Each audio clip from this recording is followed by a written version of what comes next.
पूरी खबर पहले इस तस्वीर के जरिए आपको दिखाते हैं। चलिए जल्दी से आपको वो तस्वीर दिखाएंगे। तस्वीर यहाँ दीजिए।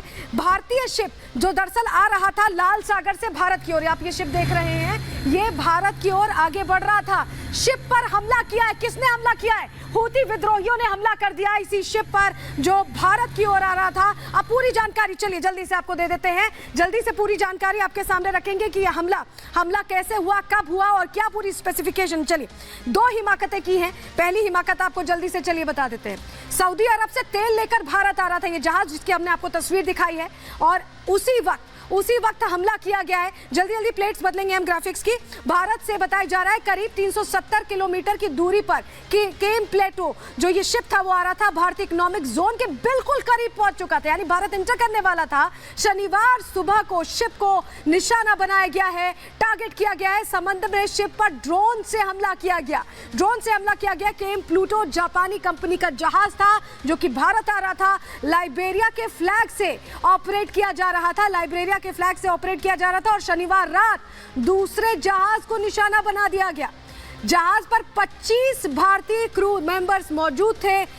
हूती विद्रोहियों ने एमवी साइवावा पर हमला किया है। ये दूसरा जहाज है। 2 हिमाकतें की हैं। देखिए एक तरफ से बता रहे हैं यमन से करीब 45 समुद्री मील दूर यह हमला किया गया।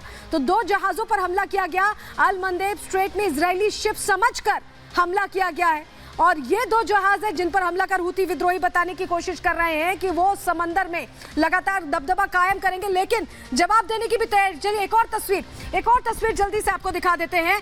केम प्लेटो के समुद्री मार्ग की पूरी जानकारी आपको दे देते हैं। देखिए ये वो लाल सागर है, आप यहाँ पर देख रहे हैं। ये सऊदी अरब से आ रहा था। यहाँ यमन है, यमन में ही हूती विद्रोहियों का ठिकाना है और यहाँ से ये आते हुए अरब सागर और इंडियन ओशन के बिल्कुल करीब, बिल्कुल देखिए यहाँ मुंबई पोर्ट तक, गुजरात पोर्ट तक बिल्कुल एकदम करीब पहुंचने वाला था और तभी यूएवी से हमला किया जाता है, ड्रोन से हमला किया जाता है।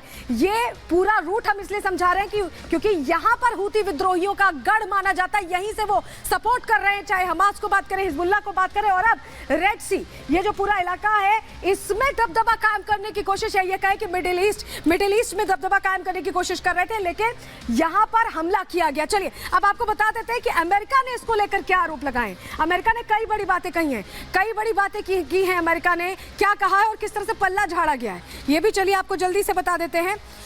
किस तरह से पल्ला झाड़ा है ये भी बताएंगे, लेकिन पहले अमेरिका ने क्या आरोप लगाए पहले आपको वो बता रहे हैं।